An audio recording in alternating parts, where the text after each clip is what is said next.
and they couldn't move the net. और वे जाल को नहीं खींच पा रहे थे। Maybe it's caught on something, you know. और हो सकता है उन्होंने सोचा होगा कि किसी में फंस गया फिर से। 2 or 3 men are pulling and it's just moving very slowly.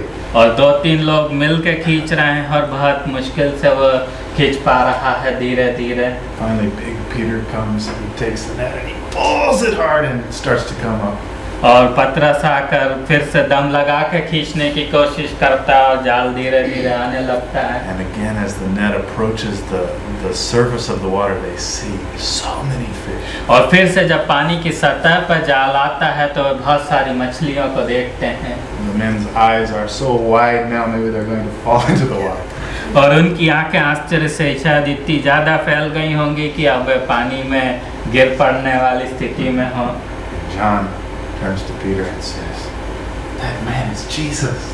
और यूहन्ना पतरस की ओर मुड़कर कहता है कि वो व्यक्ति जो खड़ा है वो यीशु मसीह है। Well, that's the only word that Peter needed to hear. और वही एक चीज़ थी जो पतरस को सुननी थी।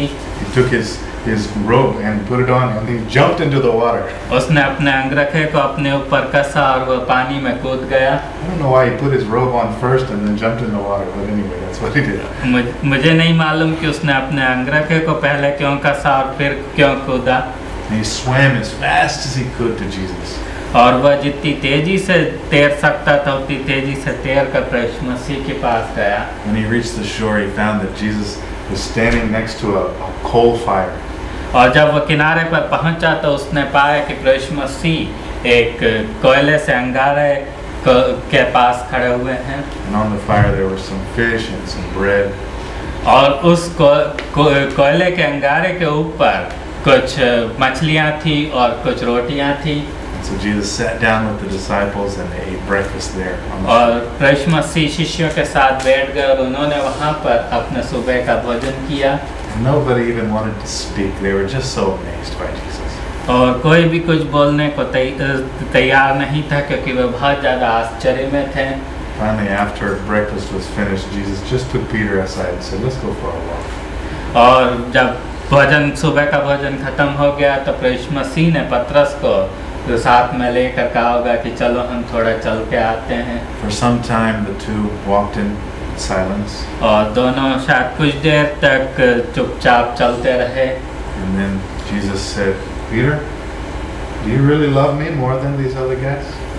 और यीशु मसीह ने पतरस से पूछा कि पतरस क्या तू मुझसे इन सारे लोगों से ज़्यादा प्रेम करता है? And Peter felt a little bit of that shame in his heart. और पतरस को थोड़ी बहुत ग्लानि अपने दिल में लगी।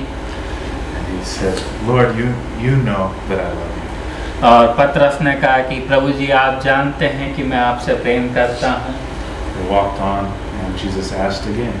और वे थोड़े और आगे चले और यीशु मसीह ने फिर से पूछा, "Peter, do you love me?"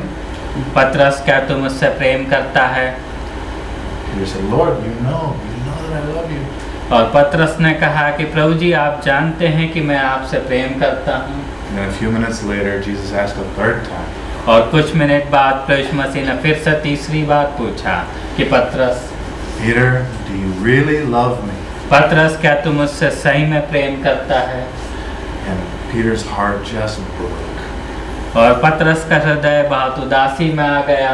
And he knew 3 times he had denied Jesus, and now 3 times Jesus is asking, "Do you love me?" और वह जान गया कि 3 बार उसने यीशु मसीह का इनकार किया था और 3 बार यीशु मसीह ने उससे प्रश्न पूछा।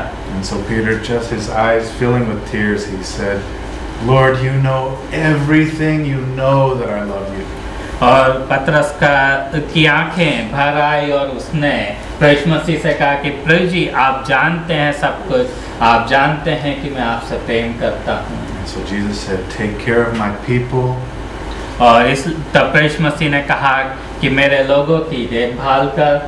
I tell you, when you were young, you used to get up and do whatever you wanted to do, but those days are past. और यीशु मसीह ने कहा कि जब तू छोटा था तब जो कुछ तू करना चाहता था वो करता था, किंतु वह दिन गुजर गए हैं। Now you're going to do what I want you to do. और तू अब वो चीज़ें करेगा जो मैं तुझसे चाहता हूँ कि तू करे। And one day somebody's going to tie you up and they're going to kill you because of your faith in me. और एक दिन कुछ लोग तुझे बांध देंगे और तुझे मार डालेंगे क्योंकि तू मुझ पर विश्वास रखता है। But whatever happens, you have to follow me. किंतु जो कुछ भी हो तुझे मेरा अनुसरण करने की आवश्यकता है। Well, from that day, Peter agreed and he never looked back. He followed Jesus the rest of his life.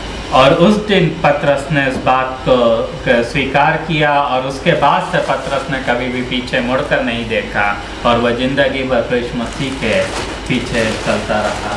And the one thought from this story that just really is on my heart heavily today is this.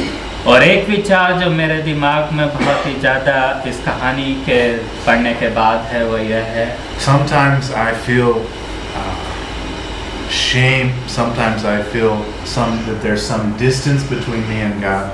और कई बार मुझे ऐसा लगता है कि मेरे अंदर ग्लानि महसूस होती है और मुझे लगता है कि प्रभु मसीह से मेरे बीच में दूरी है। Sometimes I feel that I cannot come to Him. He doesn't want me to come to Him.